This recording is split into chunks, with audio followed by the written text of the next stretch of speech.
You want to invite me to the game just in the meanwhile, and then I'll be in your lobby.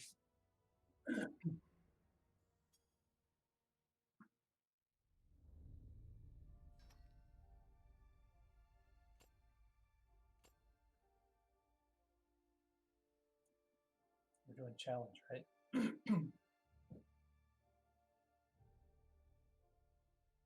Maybe we should stick with narrative.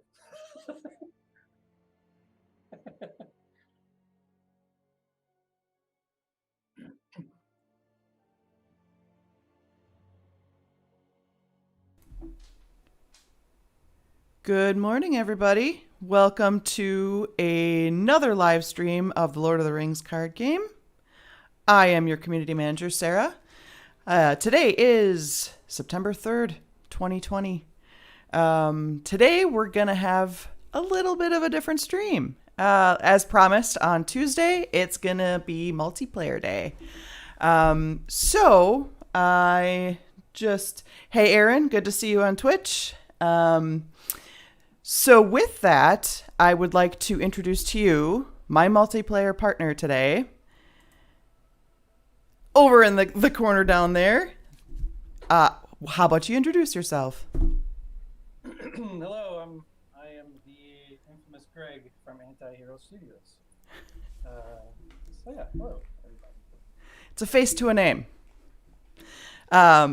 So Greg and I have decided that we want to punish ourselves and attempt Gundabad. Wish us luck. But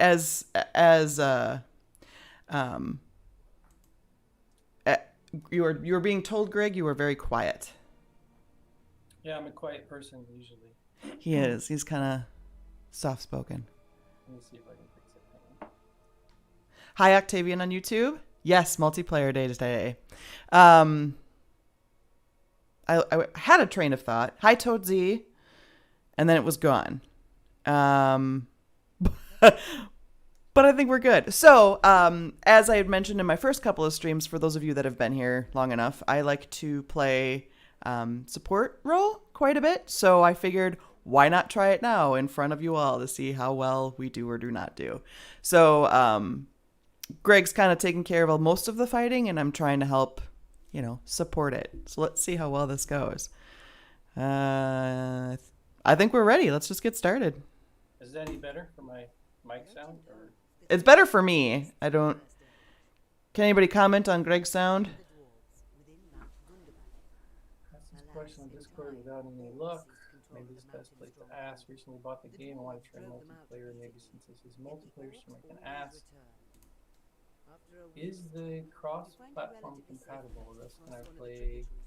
Yes, you can play PC and PS4 together. Yes.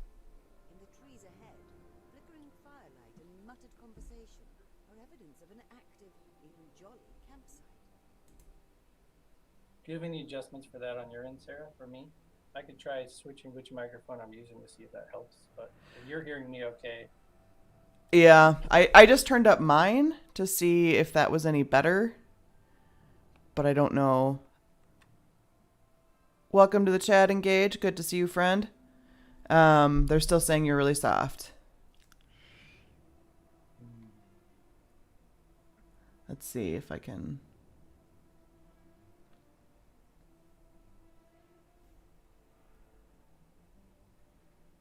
Okay.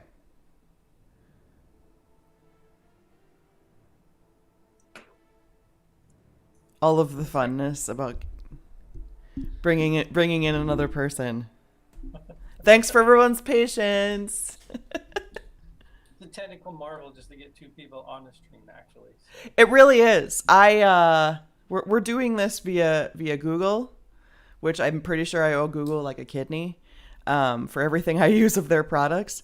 So otherwise it was just try this software and then connect it with this software and connect it with it was a little over my head. So Google it is.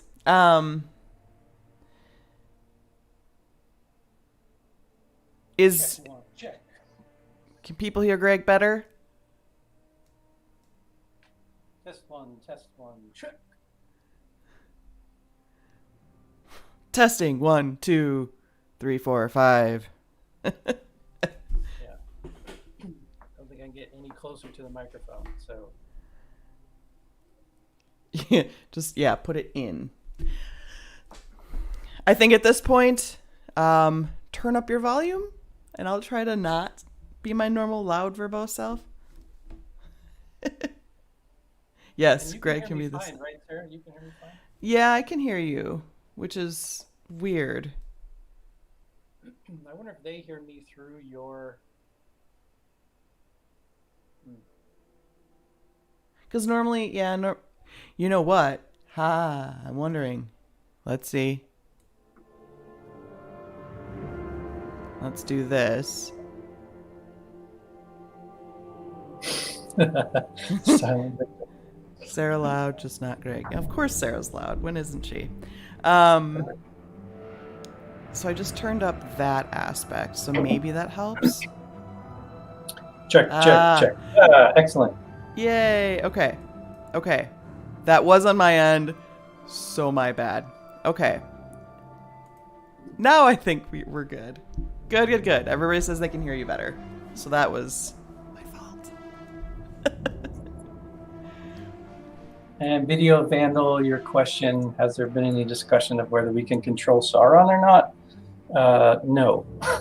As far as the way that the game works, we've looked into different ideas for multiplayer, thinking about just exploring the space that the game currently has in place. Obviously, there's a ton of content that's there already.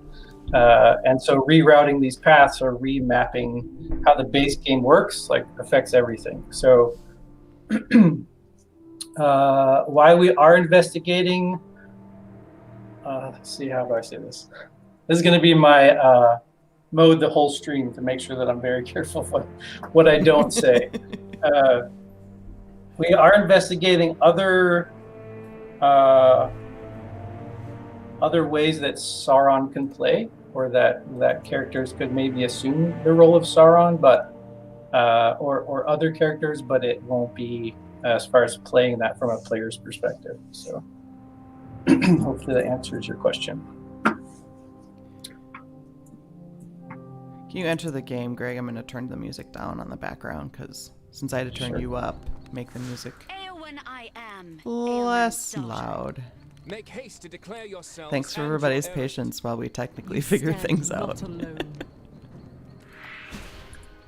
Let me pop out a full screen just so I can see the chat. There we go. That's hopefully better for everybody. Okay. So, as mentioned, for those that just joined, I'm trying mostly support.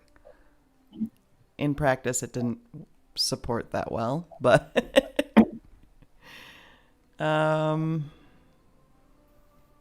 yeah, we'll go with what that is.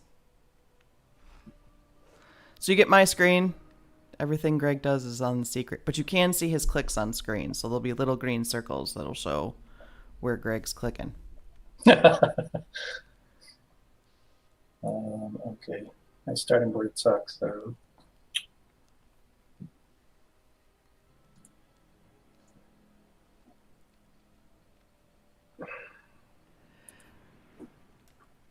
You gotta sweeten the deal, Aaron.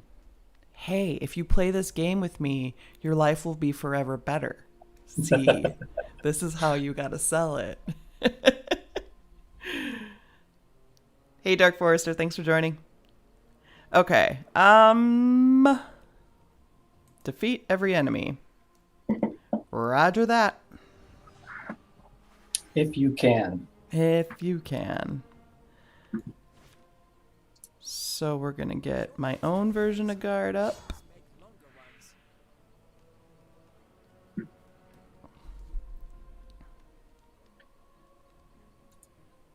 Okay, stay focused on the game.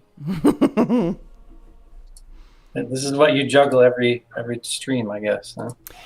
Trying to balance the not completely ignoring chat, not completely ignoring my game. As we've all witnessed, though, sometimes my brain goes out of the game and I do stupid things.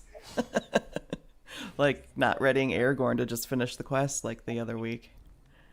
Yeah. It worked out for you though. It always seems to. Yes, Engage asked, am I joining from the studio? Yes, I'm the only one in the studio and have been for since we started, really. Once COVID hit like 2 weeks after we moved into the studio. And actually, we were looking for a larger space. And so we just found a small space to tuck into and got all of our equipment in here, got it painted. And since then, everybody's been working remote. So it's just me and my kids. So the schools are out here. So my kids take up the other offices, and yeah, I just work here. So because it's just me, I don't have to worry about infecting anybody else. So yeah, but this is the back of the studio. Yeah, one of my calls with Greg, it was just Greg alone in an office on a TV screen. It's kind of funny when we do a conference call. We'll have the whole conference room, and it's just me sitting in it. It's a big conference room too. Yeah, they're like, "Wow, nice conference room," and I'm just like, "Yep, it's just me." All right. I think we'll add it to him.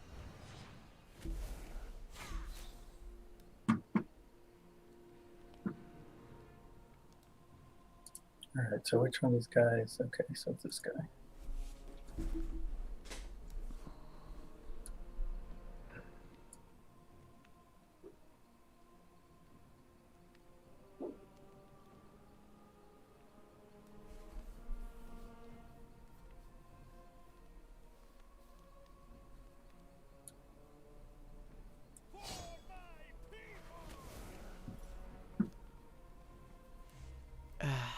Okay, I can get that down. Did we get... Okay, we need to go for the going for help guy.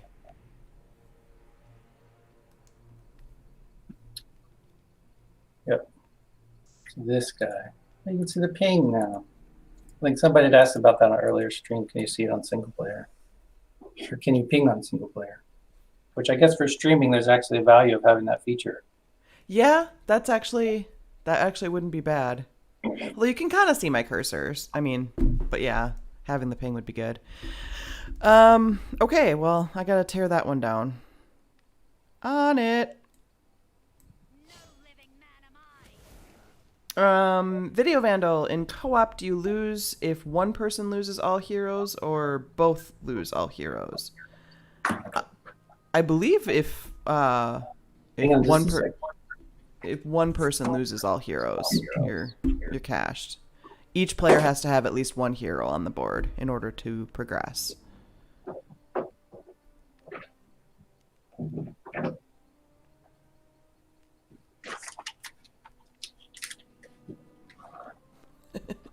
Oh, I didn't get my timer yet. Good. Okay.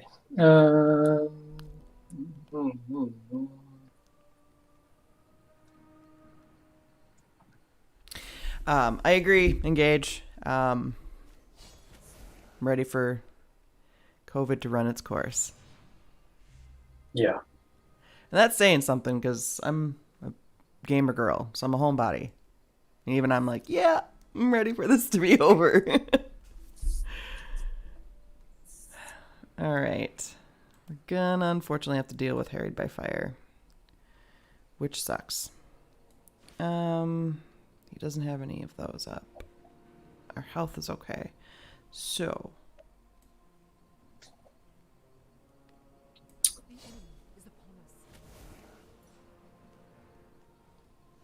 Oh. It's cool. We can finish it off still.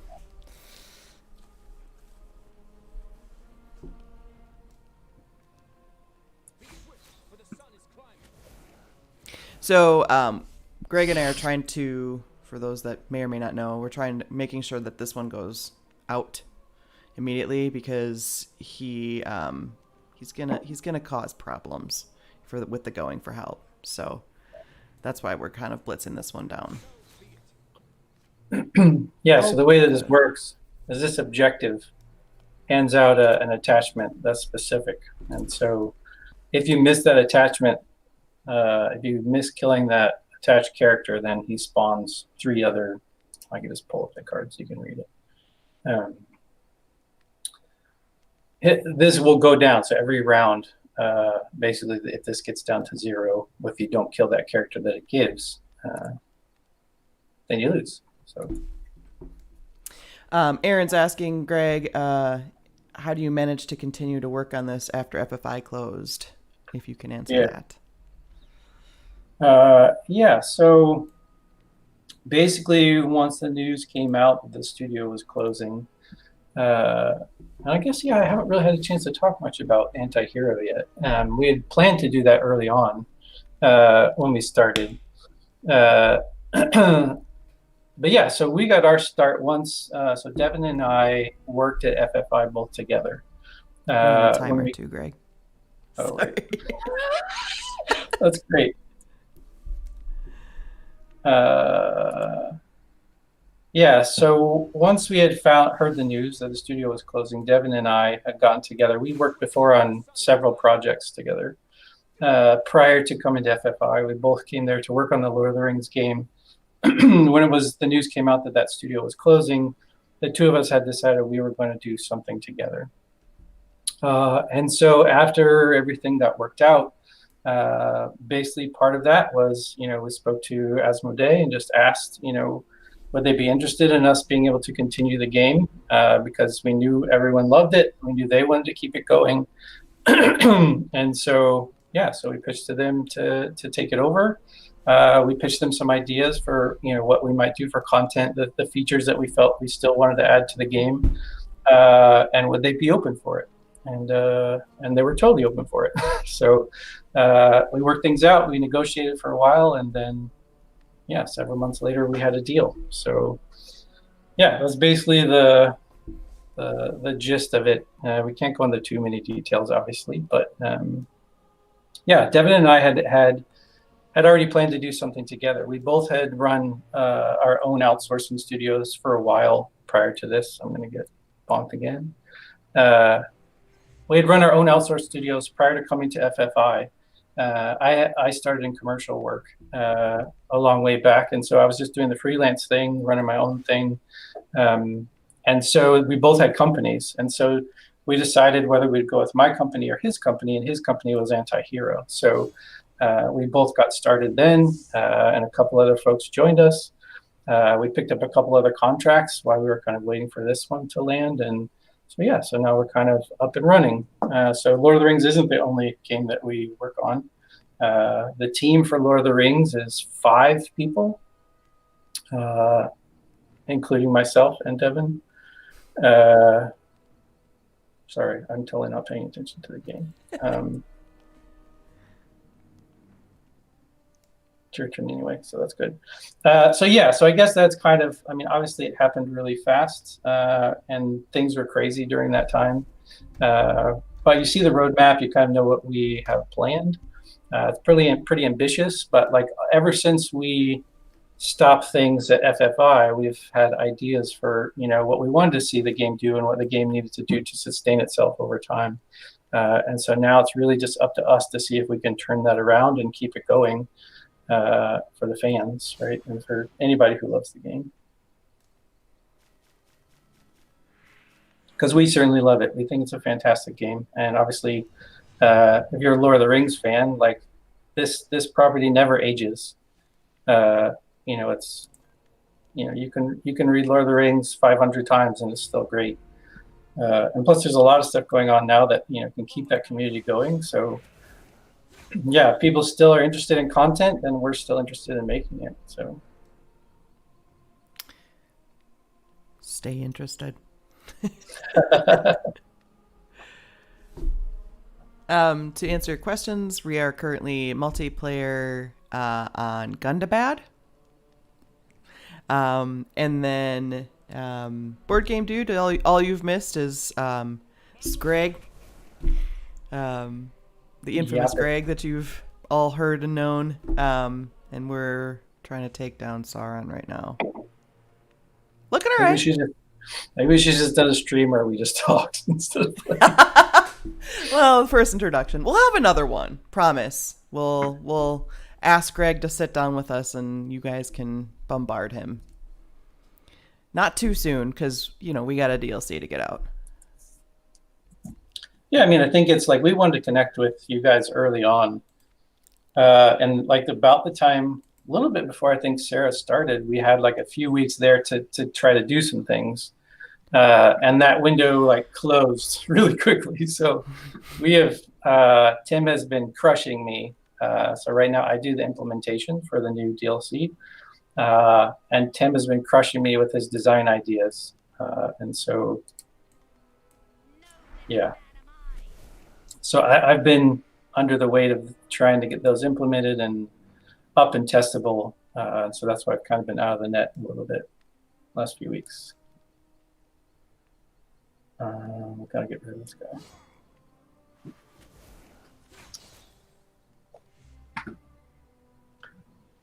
Yeah, Aaron, maybe someday you can read the book and we'll talk about it all once this amazing turnaround story.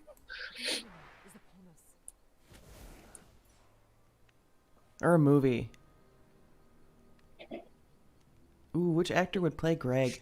Tom Hanks. I don't hate that.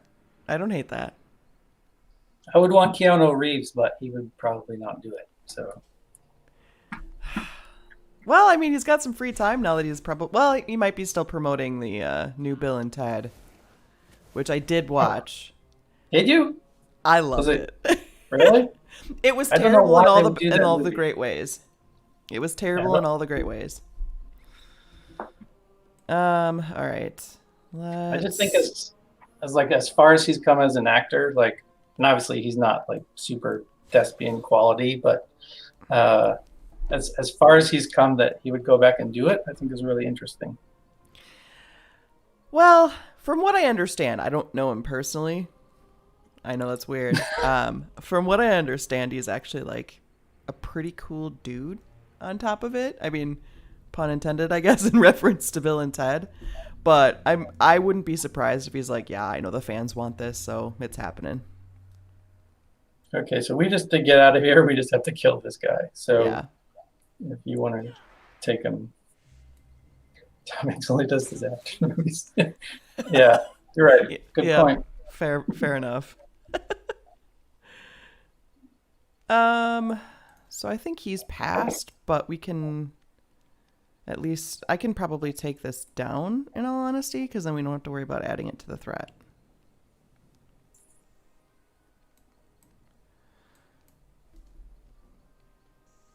I did not watch that yet. Been a little busy this week. It is my weekend plans. I am a free lady this week, and I have zero plans, so I will be watching the Sadako versus Kayako this weekend. Horror films was what we talked about on Tuesday.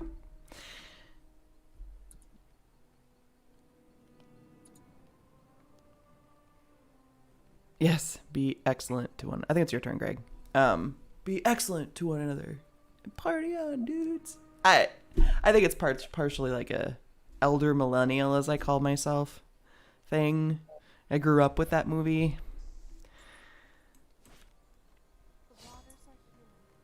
Oh, that was dumb. Well, I got her out anyway. I think maybe I'll just move on now. Yes. So anybody who ever watches these streams and you're just like, why would she do that?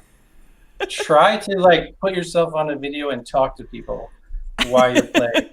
Something you should be focused at doing, and you'll understand. It's a little different because when I'm on, I'm playing this game on my own, I am literally like at my computer like this, just staring at it and focused. And then with this, I'm kind of no excuses. I still make stupid mistakes, but okay. Do you think it's worth? Let's see, summon 2 random. Yeah, fate sucks in this.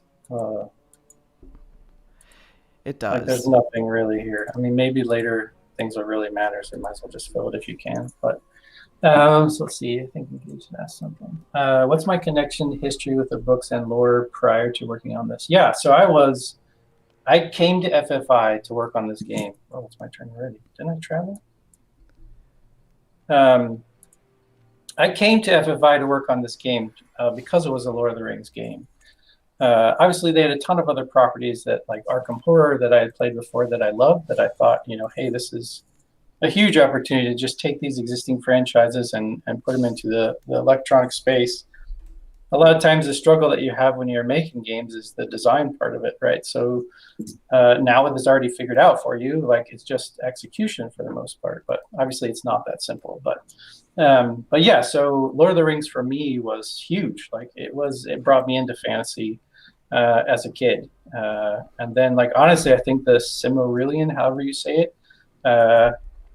like Tolkien's concept of just his massive world that he built is just is amazing from a literary standpoint. And then you have all these other books that came out, like even after you read Lord of the Rings and The Hobbit and all this stuff, like the movies and stuff. Like there's the Lost Tales, and there's like all these other books that all this stuff that he was gonna talk about, but just decided not to. So I was a huge Lord of the Rings fan, even before the movies. Like when the movies came out, I remember how nervous I was about that they were going to screw it up. And like so many people who hadn't read the books yet would like miss out on the story. And obviously they changed some stuff in the movies, like that, I guess might make you mad if you were a huge fan, but they did a great job. It's a great adaptation of the books, minus a few things. But so I was a huge Lord of the Rings fan. Have always been. My son now is almost 12, and he's also following in those footsteps. So the first book we read together as a family was The Hobbit, just because I'm trying to indoctrinate them into the concept of fantasy, because there's so much bad fantasy out there. Like it's really hard to find a fantasy that is really engaging and deep and not like surface level. And I think Tolkien is one of those things that just never goes out of style. So yeah, huge Lord of the Rings fan from the book side.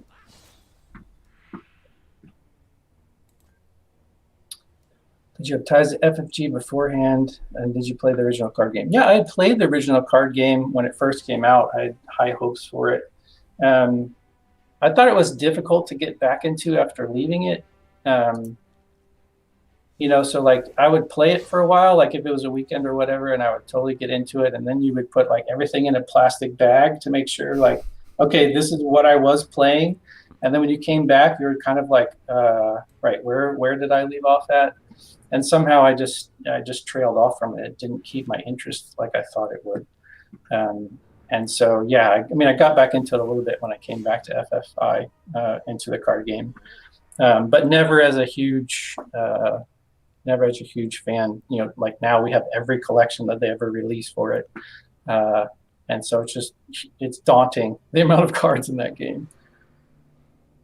Collectible card games are a slippery slope. Yeah, like Keyforge, like it was the same thing when I got to FFI. Keyforge was kind of, we were looking at, the future of Keyforge, what it was going to be. And that was nice because everything was included, right? So it's like you bought the pack and you had everything that you could play. And like Netrunner, I think, was kind of the same idea. And I had played some Magic the Gathering, but yeah, I was never much into a card game. But which is weird because I was like actually designing a game that was similar to a card game for a few years once I left the commercial industry.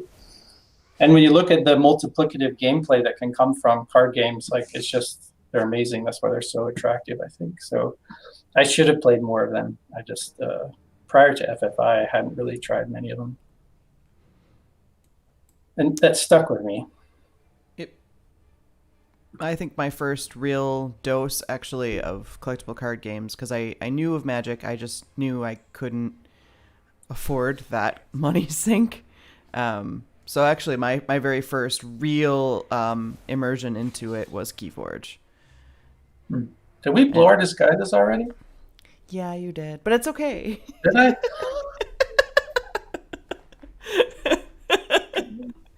Terrible it is. You are not. We're just trying to do 5 million things. I'm just like, wait a minute. We're in this map. We should have disguises. I blow it anyway. Anytime I play this, I always forget. It's like the last ally will be like, you have that objective left. And then I'll throw the last ally out thinking like, oh, hey, we're good now. Yep. That was a really fun mechanic to implement, actually, was the disguises. And and how that worked for just to change up the gameplay a little bit. I remember doing that. That was pretty fun. It was a mechanic I wasn't expecting, I think, because when I played it the other night for the first time, I was like, oh yeah, like I said, I messed it up. But yeah, it's really interesting being on the other side now. So when I was at FFI, I was the art director, and I came in at Gundabad. It was kind of when we were first putting Gundabad together, and obviously we worked on the port for the consoles, like for the first, I think when Devin and I were there for the first almost 6 months or so, we worked on porting what was existing on the PC to get it to run on consoles, and so that's took most of our time. And then I think Gundabad was the first time I actually got time to come back and actually make art for one of the levels, and we even ended up using, I think, some of this is reuse. This level was reused because we had like 2 days, I think, put it together. Quick, throw it together. We've got Board Game Dude is asking, FFI announced an Arkham game, Mansions of Madness. Is that still a thought, or is it dead in the water for all intents and purposes? That. Yeah, I don't know. I think that's an Asmodee question. Like they were working, another studio was working on one for a while, but I don't think it released. I'm not exactly sure if that was. I knew it went to another developer because, like, when you're internal to the studio, you can play other studios' games as they're working on things. You can help them play test things like that. And I know another studio was working on it, but I don't know like how far it got or what the progress was. So yeah, I'm not super aware of what the target for that was.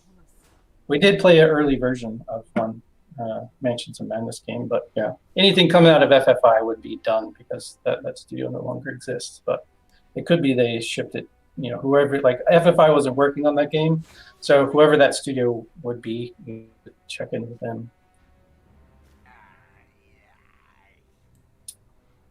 Antihero is different from FFI, but can we expect any of those ideas to transfer over?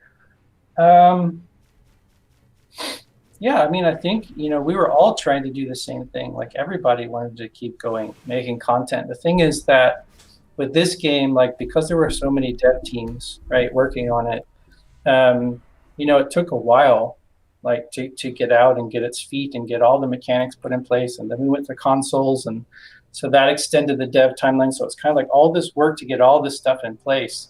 And then, by the time you're ready to start cranking out content, that's when, things kind of chugged a little bit. So, yeah, I think our focus right now is on this game and doing the best work we can to get it in the shape that it needs to be for a long-term product.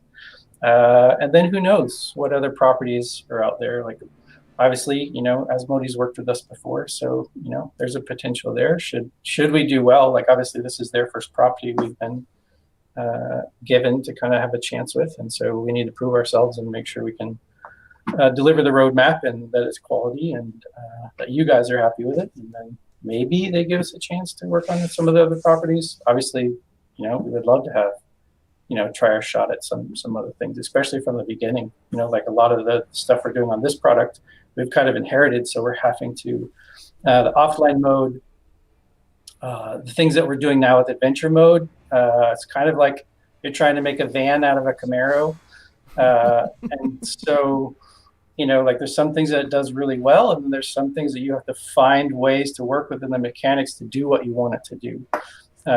And so starting from scratch, could be good, but it's also nice, right? So like we can just go right into making content and we don't have to build all these tools. Some of the tools we're having to build, but like we don't have to start Lord of the Rings from scratch. So, but yeah, I think we would like to have a shot at some other properties, but I think, our focus is 100% on Lord of the Rings right now.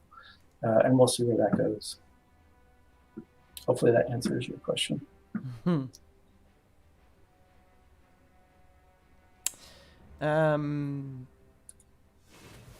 Little did you know this was going to be an AMA. Does anyone on the team have experience in collectible card design, or will you mostly follow the designs of pre-existing cards from the original card game printings? Yeah, so right now leading the design side of it is Tim Cable. So he led the design side of things at FFI as well. So it's kind of nice because Tim had left partway through campaign 3, I think it was, to teach over in Korea. And so he had left the team. We picked up a new designer, James.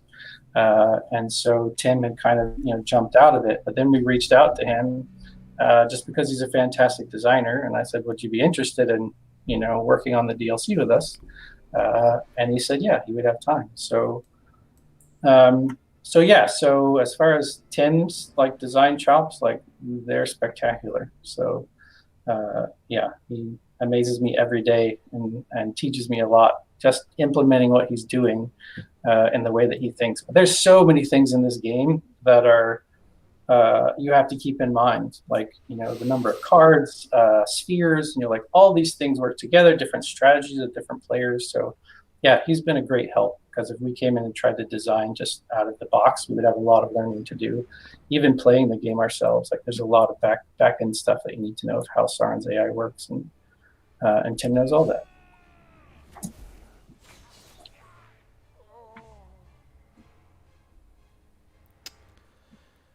Oof. I don't have anything that will help us at the moment. I just gotta stop talking and then I'll do better. Sorry. Apparently, I can't talk and chew gum at the same time. I'm not even talking. I'm just listening, and one of my heroes just died, so don't feel bad. It's gonna be the longest game of Gundabad anyone has ever watched. It's double bonus, right? They get to watch us do multiplayer so they can kind of get a feel for it, but then they also get to talk. I mean, it's not often people can just throw questions at the creator of a game, so. Yeah. I'm just a steward.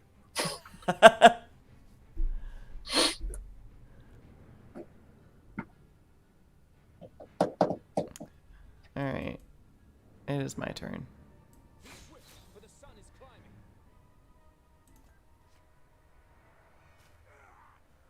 Well, we got the goal. Yeah, we'd have to kill like one character for like 8 turns. All right, let's see. Are you exploring other potential multiplayer options other than the current co-op we have?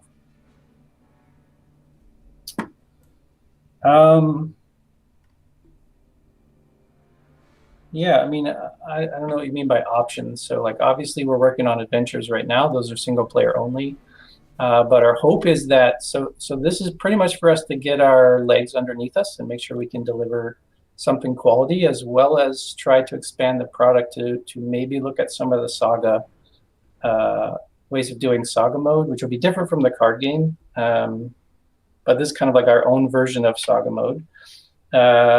We would like those to be multiplayer eventually, right? But when you look at the design time to design something,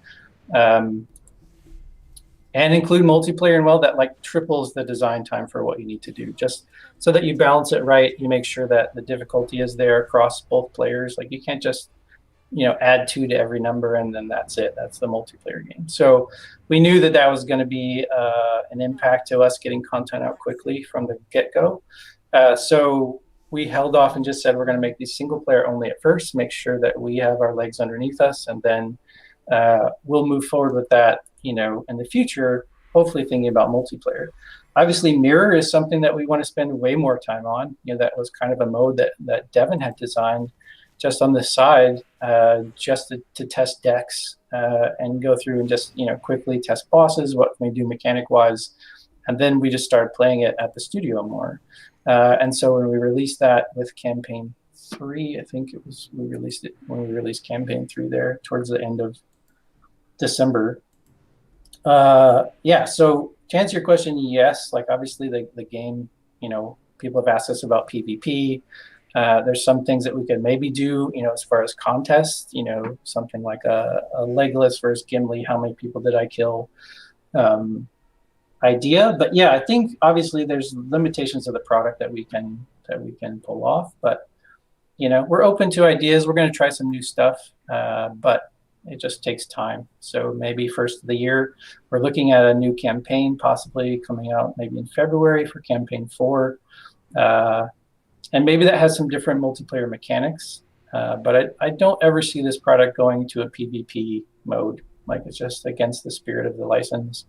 And unless we can come up with something interesting, almost like Gundabad starts, where you can assume, something like that and play as the other side. I don't know. But yes, we're open to any ideas really, like that extend the life of the product and give fans what they want.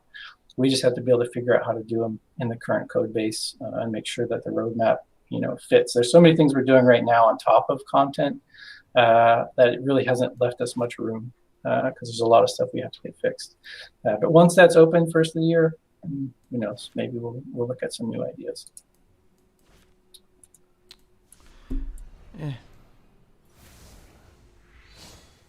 Board Game Dude, to answer your question, I'm using kind of a support style, so it's not working as I would hope right now, but trying to really pull in the lore cards and healing and dealing with the willpower, but not working how I want it to. Yeah, I would say if you can tap on this objective, yeah, I will. 34. That's brutal.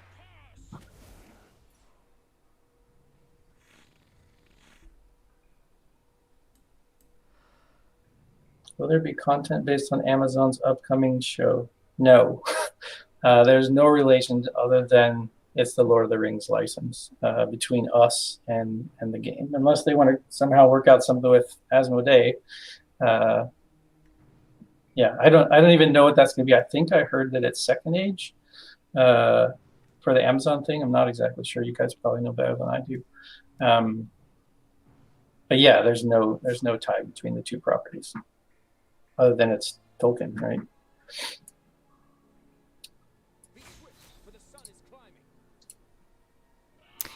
No apologies necessary. Engage.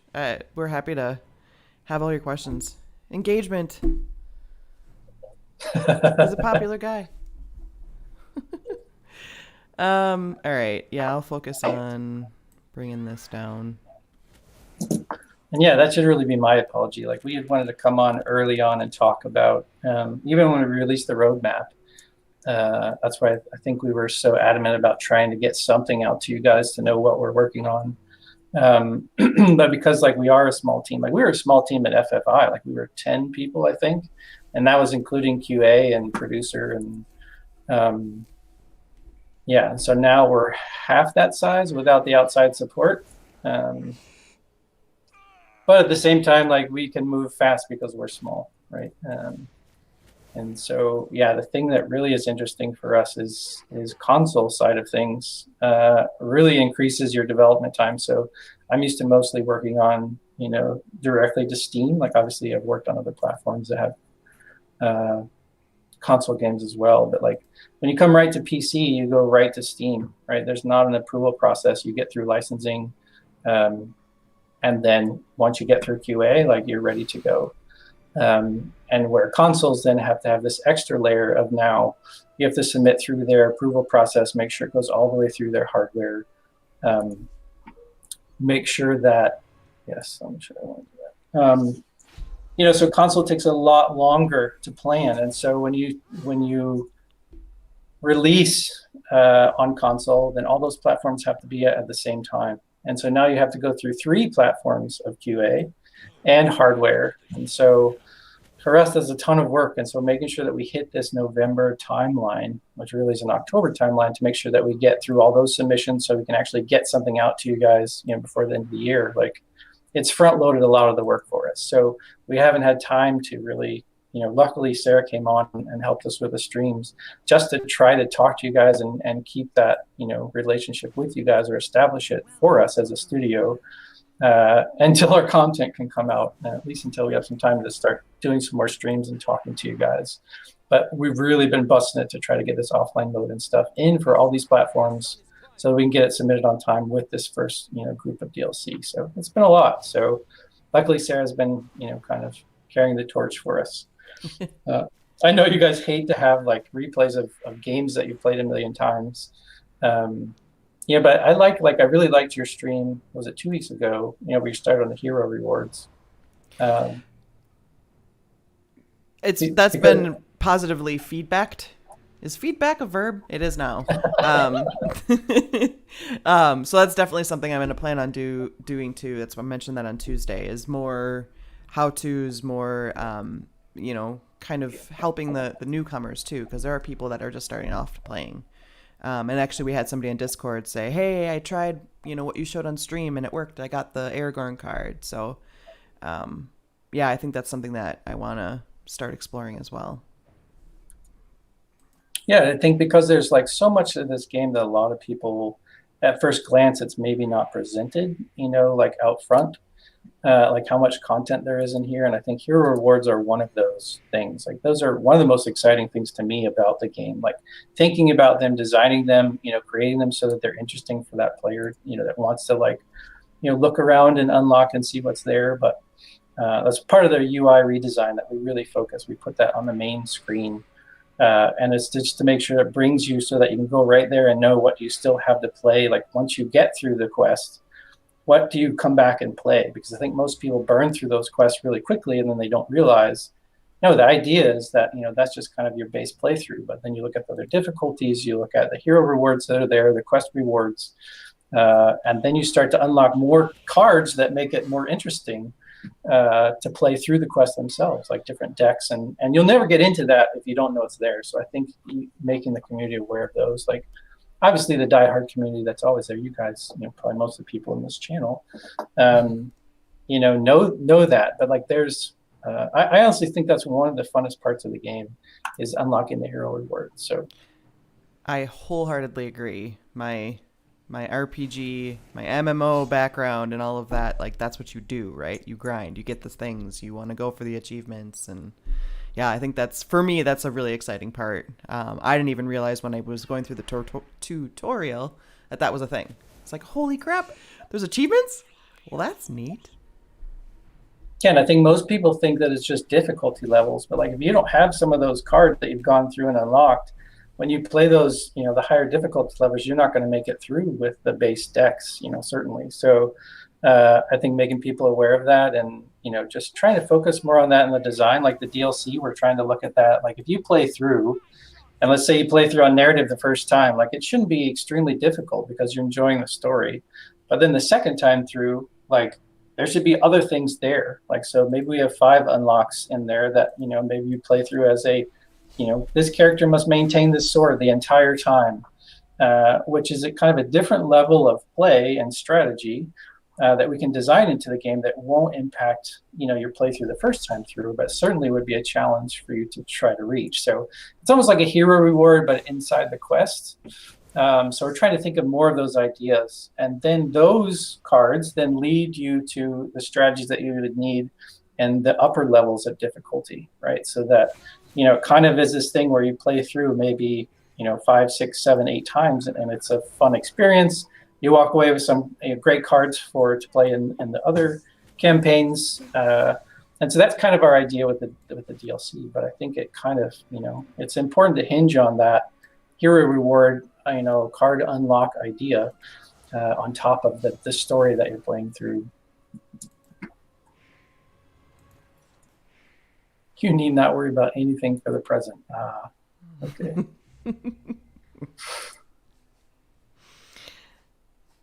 Thanks for the compliments, everybody. You are all great as well. It's been a lot of fun. It's been really easy to transition into learning a new game because you guys have been super supportive. And so props to you too. Yes, you guys have been great. Like that was one thing I was worried about. Like, are they going to eat Sarah alive because she's new to the game? But like Sarah, she's a quick learner and she's a fantastic streamer, like as you guys have seen. So, thanks for helping her out and not chopping your head off her, because like I think Luke Thanks was for being nice. Yeah, I mean Luke was the previous community manager, right, with FFI, and Luke was super knowledgeable across the streams and introducing cards and decks, and obviously Sarah's getting there quickly, but Luke's don't grow on trees. And I think it's good having somebody new to the game, that isn't, super deep in it, because as you realize things, the community realizes them with you. And as you have new players coming on, hopefully every day, which is what the community needs to grow. I think it's good to try to meet them at that level, like even deck levels. Like if most of the time, if I sit here and I play with someone, even on multiplayer, we have dev accounts, so we constantly clear our accounts, depending on what we're testing. But I always try to use like early decks, when I'm playing with them, so that they don't feel like, here I'm waiting on you to play through your, starter deck. Just so people understand that, like, hey, it takes a while to build up a really, strong deck. Mm-hmm. But like even you guys mentioning the Rings DB stuff and the guys that have been working so hard to put that together, I mean, that's huge, figuring out like, especially people wanting to unlock these hero rewards, and they have a job and they don't have 6 hours to figure out how to get, these different rewards. It's nice to be able to go there, know the deck that you need and how to get that card. And yeah, that's been a huge resource. And I even think I was reading on Discord, somebody's working on one for PlayStation, like a playthrough of how to get the trophies. Yep. Which is amazing. Like, that's great. That will help players out so much. Yep. Our good friend Twit's getting on that, and more power to him. But that's another thing I'm going to plug. I'm going to keep plugging that because Discord actually is probably where I think I've seen the most activity. And I mean, there's just a lot of great resources in there. And usually you can get people, I know there was an exception, but usually you can get a lot of responses to things that you're wondering about. Ooh, I have my Nun Return, the one with all the arrows again. So that's going to go down. Yeah, so the draft mode. So that's been a new additive that we've added we originally were testing it in Mirror, and we brought that over to the adventure mode. We're still working exactly how it's going to work. Mostly it deals with like screen real estate and being able to show players the cards and select the cards, so I can't really show here's the 15 cards you could pick from, because like that would be like 3 mulligans, and then you wouldn't have access to the previous cards. So we're trying to kind of work through it, but basically you'll be able to choose from a set of cards. Like you'll be able to choose, I'm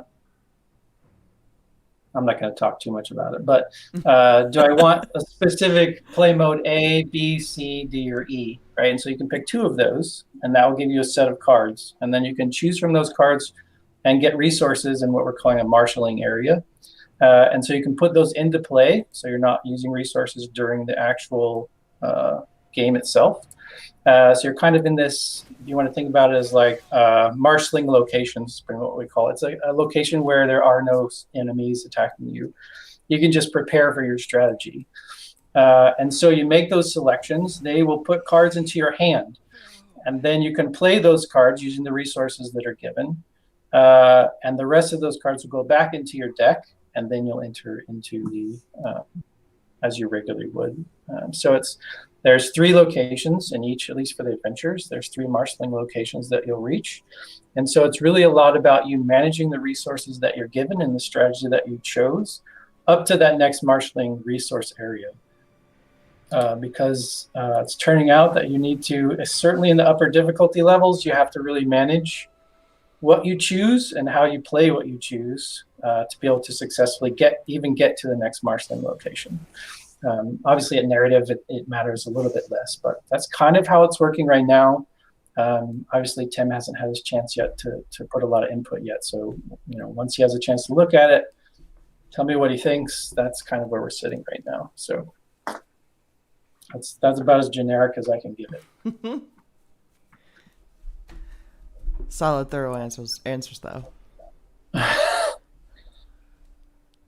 It's fun. Like, I'm really enjoying it. I guess that was one of the things that I wanted to see a little bit different, and it revolved mostly around attachments and maybe a little more of an RPG feel, that wouldn't impact, the card play. It's where I wanted to more set what I wanted my strategy to be, and then be able to successfully deliver on that strategy against what the game is asking me to do. And so I think it creates, new avenues of play that weren't there before, and certainly some interest when you can, because now everything is persistent. So if I put a specific sword or a specific spear on one of my characters, it'll stay there through the whole level. Like, so this is like one big long, so before we had it split into, I think it was 5 quests for a campaign. And so adventures are 3 quests, but they're all together. So think of them, instead of 5, 3 sets of 5, there's 15, and it's the same characters, consistent narrative all the way through. So it presents a much different experience than the campaigns we had before. And when you can set that strategy, it's actually, to me, like, it's really fun. So obviously you still have a ways to go, but that's kind of an early sneak peek discussion, I guess. So get excited. Yeah, I mean, we want it to be different enough that it creates, new play space. And certainly we hope to get some of the Saga content. But there's a lot that had to change in the base campaign gameplay for that to work. Not necessarily in the card gameplay, but in the way that heroes work, using specific heroes, or you even being able to use your own decks. So this will be adventures are closed decks, so you don't bring your own deck into the game. We build new decks for the adventures. So what you're playing through will be a whole new set of cards, because that's also important to us. Like, as you pay for these, and no, we don't know the price yet, but obviously we're expecting to be similar to what they were before, DLC wise. We still have to work out exactly what that's going to be, but we want the value to be there. And part of that is, like, if you just bring your deck into it, obviously there's enough gameplay for that. We want a new deck with new cards and new weapons and new armor that's specific to that story location that we're telling, that can provide as much link back to the narrative as possible while still keeping things fun. And so that's been really important to see if we can pull off, because then we can replicate that, across the billion stories, right, that we have access to. And it really adds a lot. Like, to me, the biggest interesting thing right now is the story that we're telling is from the books. So, where I might not have liked, like for campaign 3, I wasn't a huge fan of the murder mystery theme, right? Because it just felt a little bit, I don't know, out. Obviously it came from the card game, right? So those ideas largely came from the card game. And so now, like, we were writing our own stories before, right? And so now the stories come from the book. And so it's so much more engaging to learn about, these side stories that we're trying to focus on that really led to, success for the Fellowship in the books. But the player just, kind of glazes past them, if you don't really focus on them. And to be able to play, through 15 levels and get that story, it's cool. Right. What are we playing again? This is. I mean, I'm famous last words. Well, I'm not paying attention either, because I'm like, oh yeah, this is really great stuff from Greg. It's going to be a 3-hour stream. Well, we gotta let you get back to Deb at some point. Yeah. But no, I'm excited. We're hopefully going to open that beta testing here. If not next week, probably next week after, and we'll pick a few folks from the community that have voiced certain things, and we'll give them a run through. I don't know if we're going to give access, so we can give access through Steam. So that's how they'll be accessed. We can't get them through console for a beta test. So sorry, console players. But yeah, so we're going to kind of put it out there. Like, once Tim puts his finishing touches on it, we'll put it out there, and it probably will be the full build. Like, it might just be the narrative side of things, because I want it still to be some interest in those of you guys who do play the beta.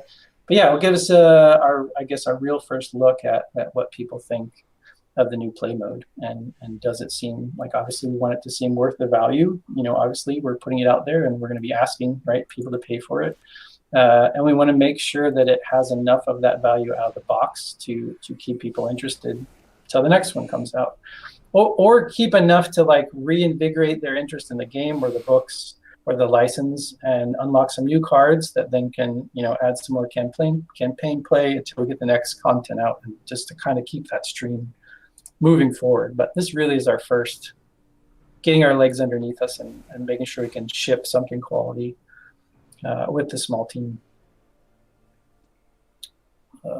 Good. What I got working here isn't working. Yeah, just ping the crap out of this thing and see if we can get out of here. I gotta. Oh no, I'll be fine. Barely, but I'll be fine. Oh, good. Losing Eowyn sucked. That hurt. I should have paid better attention to that. Yeah, so board game dude, yeah, we know the tag of definitive edition. So that was something that we discussed, I think, early on, is that, could we remove that tag, because we felt like there was still a lot more to do. And like, if you look in Steam, the definitive edition is like 8,000 characters. So like in the library, it extends like past every menu in the Steam menu. But I guess it's a huge thing to change the name of the game, right? And so Asmodee didn't want to, do too many things like off the bat. They wanted to, see where you guys go and see what content you produce, and then, maybe we can talk about that going forward. So it's definitely something that we addressed, like, hey, this might be, here we are going to change some stuff or add more stuff. Like, we're certainly not done. Should we change the name? But they didn't feel like just yet we would change it, but it's potentially might in the future. As far as content costs, we don't know yet. That's something we need to work out. Like, to me, the value has to be there for us from a gameplay side first. And then it's, what else do we include? Do we throw in a hero card, that people might be wanting? Do we put in like a Galadriel card, that you can use for the main game, like a big hero that would make it worth it for everyone, on top of the adventure mode? Do we add mirror? Like, we have to be careful, because like, we don't want to add things that would be in the DLC that you would want to play co-op with someone else, that might not have the DLC. So, card backs, things like that we can do. But, we couldn't put like even mirror bosses, throwing in a special mirror boss that would come from the DLC if you didn't have it. Those are the things that we have to, kind of keep in mind. So value-wise, we haven't set that yet, to be honest. Like, once we feel that this is solid, we'll just kind of see what it looks like. But I'm guessing it's going to be somewhere around what the original, which I think was like $7.99 or somewhere around that. Obviously, it's a licensed property, so that automatically adds, an additional, percentage on top of that. But I don't know yet. We'll just have to see. But whatever comes out, it could be $3. We even talked about, we could include it in the base game and just, keep trying to push the base game, and let the DLC just exist in the game, because it is a new mode. So there's lots of discussions going on now, and we'll try to see where that falls best for the future of the product. Obviously, we want to continue developing.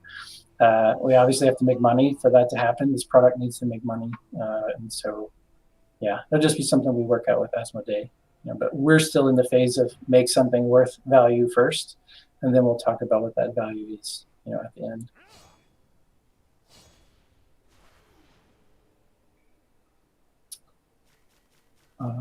Let's see. I was hoping that I could get my Gandalf out before that happened, but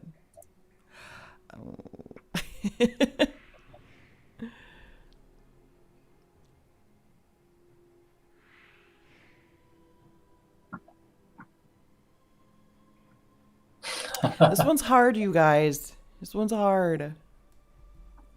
Remember for that hot second when we thought challenge would be fun?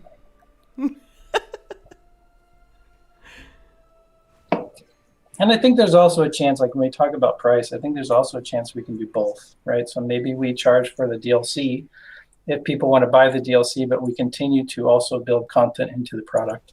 So all the features, like 99% of the features that we're adding is to the base product game, right? So the offline mode, fixing all the bug issues, like all those things are going into the base game, right? So those obviously won't be charged for. And so it's a DLC is kind of as we create new content, or to see how far we want to push that, could we have 2 or 3 dev teams creating content at one time?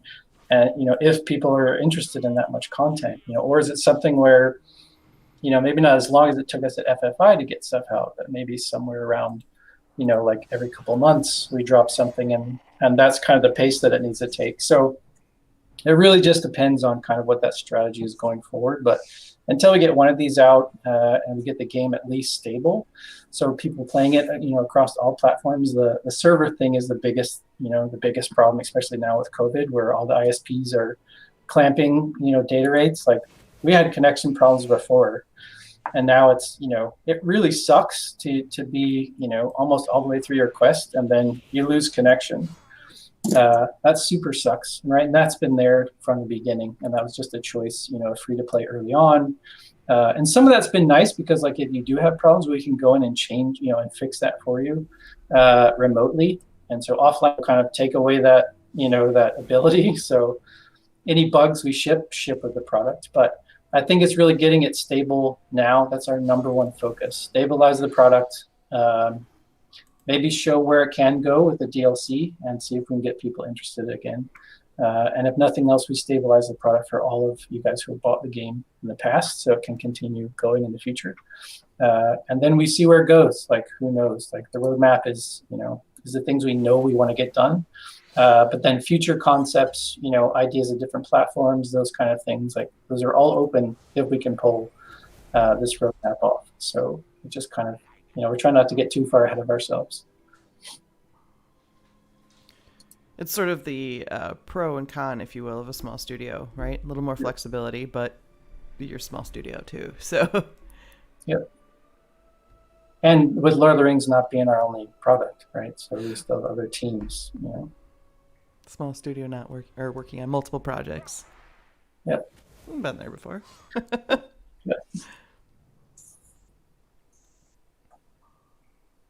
Will the standard card pool be expanded? You make it sound like the expansion cards won't. Yes, as far as the DLC goes, we will have some cards that do expand the card base, right? So we do want to have some cards come back and be usable in the main game. But for the DLC themselves, for a large part, all those cards will be playable only in the DLC because they're specific. Like, the heroes are way more buff in a 15 straight quest than just a 5 straight quests. Card values, are a lot different, where you might have some enemies that are much stronger than you're used to seeing in the regular game. And so those can't draft automatically, or Sauron can't pull from those. And so those are all been marked as a separate, to stay separate. So, but yeah, we do certainly plan on expanding the base game set. There's a ton of cards that still need to go in there for the achievements. Like, I think we showed on some Rohan heroes.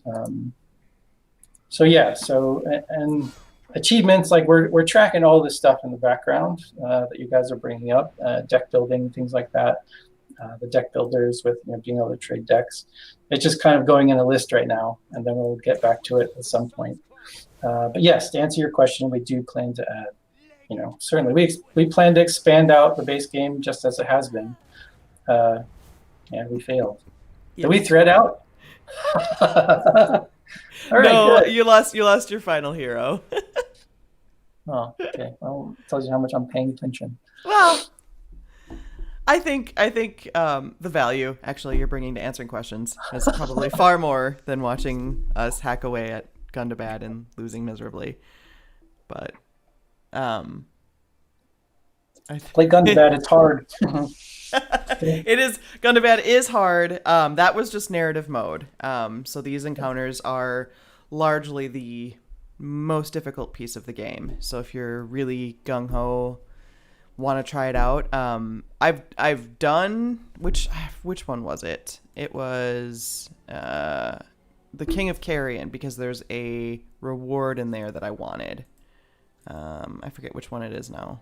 Yeah, Northern Survivor. That one I wanted. So I've done it before, but doing encounters on your own is pretty difficult. So wanted to explain, or at least show co-op mode, because some people have never seen it before, because finding people to play with you is sometimes difficult. Again, I'll plug the Discord. There is a multiplayer, so you can kind of see if people are opening games up.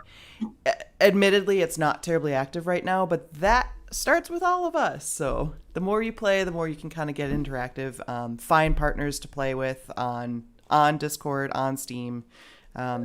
It's a really cool part of the game that I think gets underutilized because of the smaller community that we have right now. But hopefully we can kind of start building that back up and getting everything ready for that. Yeah, I think it's a lot more chill way to play the game, especially if you can find a player that you continually play through with. Hmm. It's a lot of fun to go through and just, but it's definitely much more chill. I used to like to catch up with friends, like, like, hey, let's just chat while we help me get this card, Yep. uh, so yeah, it's Yep. a different mode. Obviously, hopefully we can expand it a little bit in the future where it's not just, maybe there might be something unique. It's the same thing we're thinking about for difficulties. Like, what is unique that you play? It's not just things are more difficult. Like, what can, do you see unique enemies or something different that's added by having, a second player? And so certainly I know for the adventures, we're thinking about, okay, now, we could do something like a Helm's Deep, where you both play, specific set of characters, and then you can have this massive, back and forth because you have that, where you couldn't do that, as a single player mode only. So it could be that's multiplayer only DLC. So I don't know, just those ideas we hope to obviously expand upon, But multiplayer, yeah, it's kind of a chill. It is hard finding players though. Sometimes it sucks us in a lobby. Yeah, it's you wait and wait. I mean, it's best if have friends that know, or like I said, bum on Discord and see if there's anybody willing to play with you. But yeah, it's I would agree with like the sort of the chill nature, and like the whole, was it disguise thing that happened in King of Carrion, or not King of Carrion, Gundabad, that we just did, was kind of a cool aspect too. The first time I did that encounter, I totally flubbed it because I didn't know what I was doing. Apparently I did the same thing, not paying attention. As Engage said, they gave you too much gum. Yeah, it's perfect. Yes. So I would just say thanks, everybody. Thanks for supporting us. The support for us has been great. We're kind of this invisible entity that kind of announced who we were, and then just, hey, we're making some stuff. And so, yeah, we're just working hard. We know what we have to do. We know how to do it. So now it's just, trying to bust it so that we can get stuff in by this, these console deadlines to get something out by the holidays. And it's coming along really well. So thanks for Sarah for hosting me and making me get on here and and take the time to address you guys, because I just have been kind of heads down with stuff going on. A face to a name now for you all. Yeah, so I think with that, we'll probably wrap things up. To answer you, Board Game Dude, I'm seeing, yes, cross-platform multiplayer is a thing. I actually just played yesterday with somebody who had a Switch. I'm on PC. Works beautifully. So invite all your friends. But thank you, Greg, for joining on the multiplayer. Thank you for answering questions. I know I even learned something too today. So yeah, I think we can effectively call that one a loss for sure. Yeah, we will do another one where we actually play. Because it's funny because I think a lot of the dev playthroughs at FFI, it was kind of the same way. Like, I don't know if it was just because we were talking, but we would get crushed. Like, I know it's a lot of times Alex would come on, and then the game would just crush him. So yeah, no, we know how to play this game. Doesn't seem like it, but yeah. But yeah, so if you guys have any more questions, obviously Sarah's on here twice a week. Reach out across any of our channels. She gets all that stuff to us, and then we can just get back to her, and she can throw the ideas forward. Some stuff obviously we can't talk about, and we'll try. We probably won't reveal a lot about the DLC, not as much as has been revealed in the past, because I kind of want it to be a little bit of a surprise on what cards are there, and so I don't think we'll be revealing that. But Sarah might have some previews of stuff like I know we have coming up. We're going to show some of the art in the game, how we make the levels, kind of give you guys a look behind the scenes of the 3D scenes that are, how we do that. So that's coming up. I think we'll get, a couple of the other devs on here to talk through maybe some process stuff. But yeah, so sorry for the radio silence, and thanks for all support for Sarah. So. All right. Thanks, everybody. Appreciate you joining. And as always, streams are going to be Tuesdays and Thursdays next week. We'll probably do some more questing. I'll do some more hero stuff. But get excited. And thanks. Thanks for watching us attempt Gundabad. Everybody enjoy your weekend. And we'll see you next